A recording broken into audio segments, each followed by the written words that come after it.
Bonjour tout le monde, la traditionnelle vidéo débrief du conseil municipal. Hier c'était le jeudi 6 février, c'était jour de conseil municipal avec en plat de résistance le vote du budget 2025. Mais avant cela, je vais vous parler de quelques délibérations comme j'ai évidemment l'habitude de le faire et puis quelques annonces qui ont été faites en tout début de conseil municipal et qui pourraient vraiment vous intéresser. La première et qui va occuper le début du mois de juillet, c'est que la ville de Fâche-Tuménil va être traversée en partie par le Tour de France. Alors voilà, c'est une annonce que je vous fais, la grande fête populaire qu'est le Tour de France, retransmise dans plus de 150 pays. Avec des millions de spectateurs qui regardent, et on va être traversé au niveau du bout de la route d'Arras, donc sur la frange nord de la ville, mais tout de même sur un petit linéaire sympathique.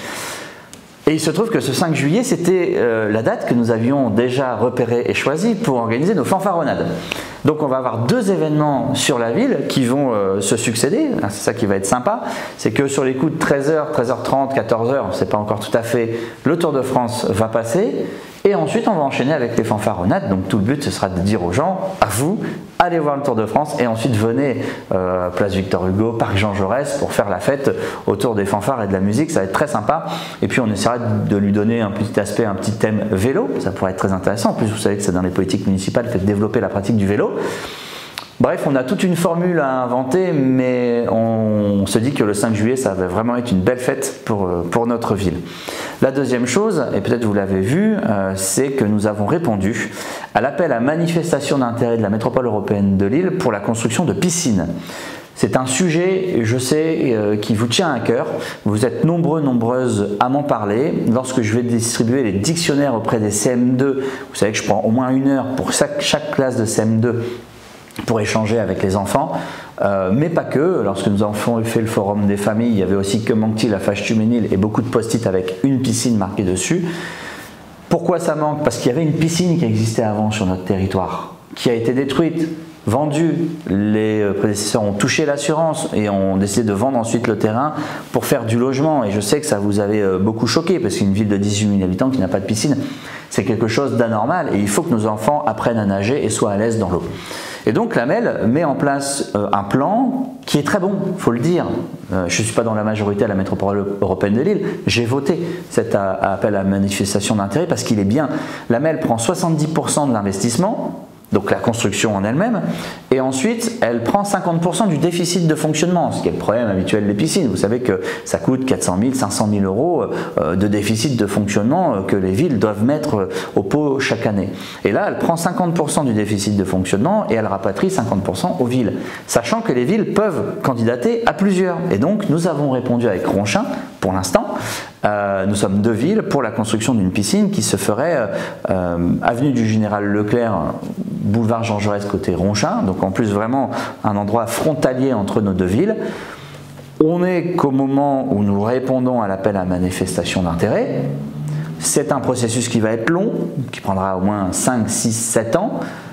Mais c'est quelque chose de bénéfique, je le pense sincèrement, pour la ville de Fâche-Tuménil et qui en plus, en termes économiques, est très bien et n'est pas si coûteux que de construire une piscine tout seul et va nous permettre d'avoir des créneaux pour développer la pratique aquatique pour nos seniors, pour avoir des créneaux pour faire nager nos enfants, bref, que du positif. Et donc voilà, c'est une annonce que je voulais vous faire. Ça fait partie des nombreuses annonces que nous avons fait.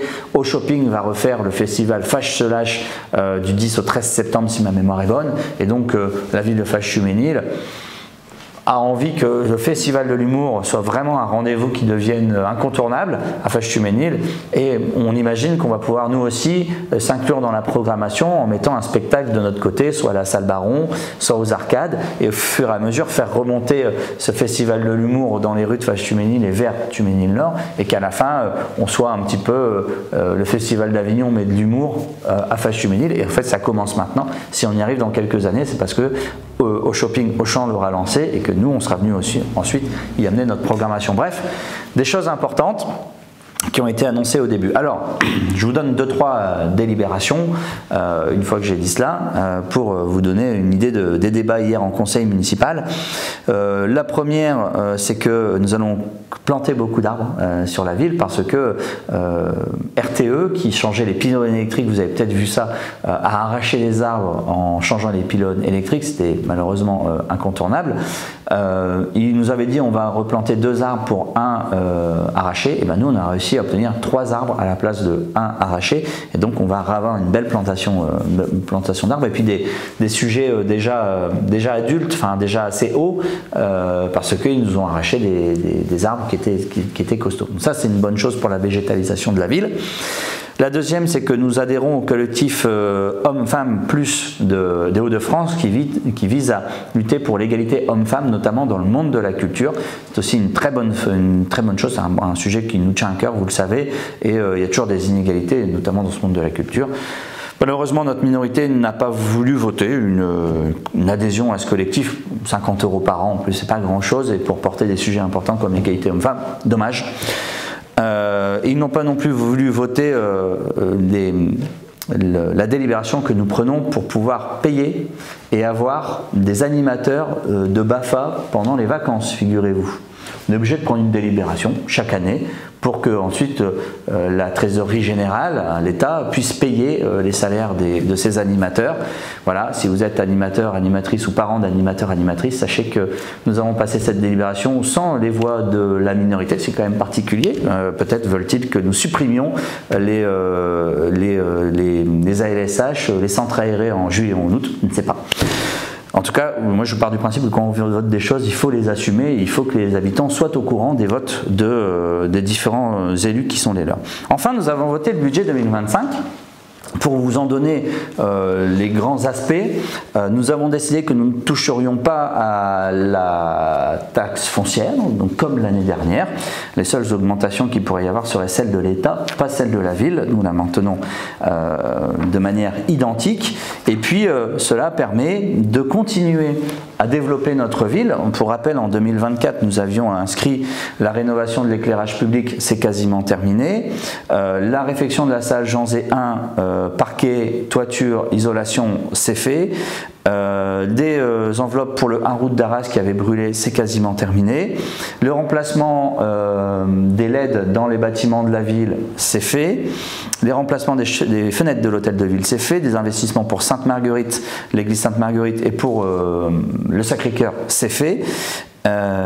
L'acquisition de cellules commerciales, c'est en cours. La création d'un city-stade derrière Kléber, les marchés sont passés, donc ça va arriver. Il faut juste que les conditions climatiques soient bonnes, mais ça sera là dans les mois qui arrivent. La végétalisation de la ville, c'est fait. La rénovation des aires de jeu, il y a eu de l'entretien, il y a eu la création d'aires de jeu dans l'école La Bruyère, donc c'est fait. La réfection du parquet de la médiathèque, c'est fait. Donc ce qu'on avait inscrit l'année dernière, on a un taux de réalisation des choses inscrites dans notre budget qui était exceptionnellement bon. Parce que les services travaillent bien et parce qu'il y a les finances derrière pour pouvoir continuer à développer notre ville. Cette année, nous avons inscrit la fin du programme de la rénovation de l'éclairage public, refaire la toiture des arcades qui est vraiment en très très mauvais état depuis plusieurs années, mais ça va dans ce que je vous ai dit, de reconstruire et de réhabiliter la ville de Faches-Cheminées et ses bâtiments qui avaient été laissés à l'abandon. La requalification de la zone qui est derrière la salle Baron, un parc, une zone de loisirs qui est ancienne, sur laquelle la ville n'a pas investi depuis une vingtaine d'années, et on a présenté ce projet aux habitants du quartier, ils en sont très heureux. L'idée est de remettre de l'aire de jeu, du végétal, des terrains de foot et de basket, notamment qui soient en bon état, terrain de pétanque et aire de pique-nique. Donc il y a vraiment un beau terrain de jeu, si je puis le dire de cette manière-là, et donc nous avons mis 300 000 € pour refaire cette zone. Poursuivre les débétonisations des cours d'école en concertation avec les parents, notamment de l'école Anatole France et la deuxième phase de l'école Kléber, donc ça sera en cours. Refaire la centrale de traitement d'air et gestion technique bâtimentaire du complexe Kléber, on nous avait dit que ça avait été refait à neuf il y a 10 ans, mais je pense que ça avait été refait à neuf à l'économie, puisqu'il manque des choses en termes techniques pour ce bâtiment qui n'avait pas été compté. Poursuivre l'agenda d'accessibilité programmée pour que nos bâtiments soient davantage accessibles pour les personnes en situation de handicap, c'est inscrit. Refaire le terrain d'honneur du foot, il n'est plus praticable, il n'est plus aux normes, notamment sur les questions de main courante et de pare-ballon. Donc tout ça, ça va être fait aussi cette année et c'est important. La rénovation des aires de jeu va se poursuivre, notamment je prends l'exemple de celle qui est à côté de l'école Georges Sand de Mozart, où on s'est aperçu que nos prédécesseurs, pour faire des économies, n'avaient pas fait de dalles en dessous. C'est-à-dire qu'ils ont mis directement le sol souple sur la terre. Sauf que la terre, ça bouge. Dès qu'il y a un petit peu d'infiltration, ça bouge encore plus. Et là, on se retrouve avec des fissures énormes, tout simplement parce qu'il y a quelques années, on a voulu faire quelques économies en ne faisant pas de dalles. Et ben, la conséquence, c'est que quelques années après, il faut revenir sur un équipement qui n'était pas vieux et redépenser de l'argent. Malheureusement, il faut le faire pour la sécurité des enfants sur nos aires de jeu, bien évidemment. La réfection des pistes d'escrime au sein de la salle Dumas, c'est important aussi pour la pratique sportive. Et puis quelques investissements pour l'église Sainte-Marguerite, notamment une échelle à crinoline pour accéder au clocher à hauteur de 17 500 €.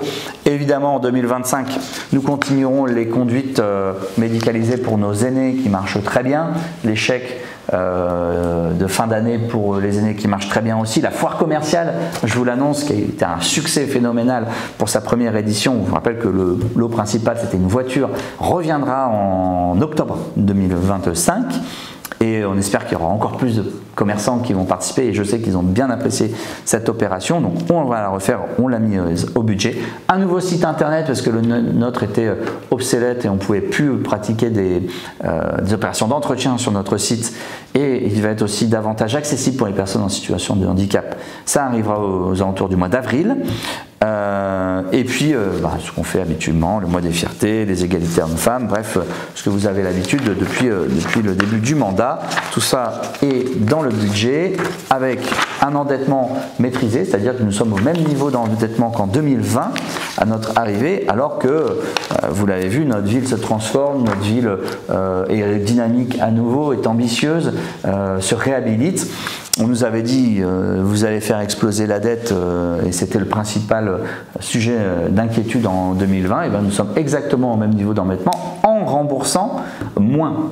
C'est-à-dire que la charge de la dette, ça nous coûte 30 000 € en moins de tête par rapport, donc les intérêts, par rapport à quand nous sommes arrivés, et le capital, ce que nous remboursons en capital, c'est quelques centaines de milliers d'euros aussi en moins. Donc à la fois nous avons le même niveau d'endettement, mais en plus on dépense moins d'argent à rembourser la dette avec la bonne gestion financière qui est la nôtre. Nous sommes sortis du réseau d'alerte pour les finances de la préfecture, ce qui est une bonne chose, parce que comme ça on sait que la préfecture ne va pas venir remettre ses mains sur notre budget, ce qui est un risque toujours pour les collectivités, et ce qui montre le sérieux financier de notre équipe. Voilà, désolé pour la vidéo un peu longue, mais c'est le budget, donc je suis obligé de vous donner quand même du détail, ça me paraît tout à fait normal. Au plaisir de vous revoir sur le terrain, comme depuis 2020, il va y avoir beaucoup d'actions et d'occasions de se voir cette année. Vous nous voyez depuis 2020, ça continuera en 2025. Et j'en profite pour vous souhaiter évidemment une excellente année, même si on est en février, il faut quand même se le dire. À bientôt!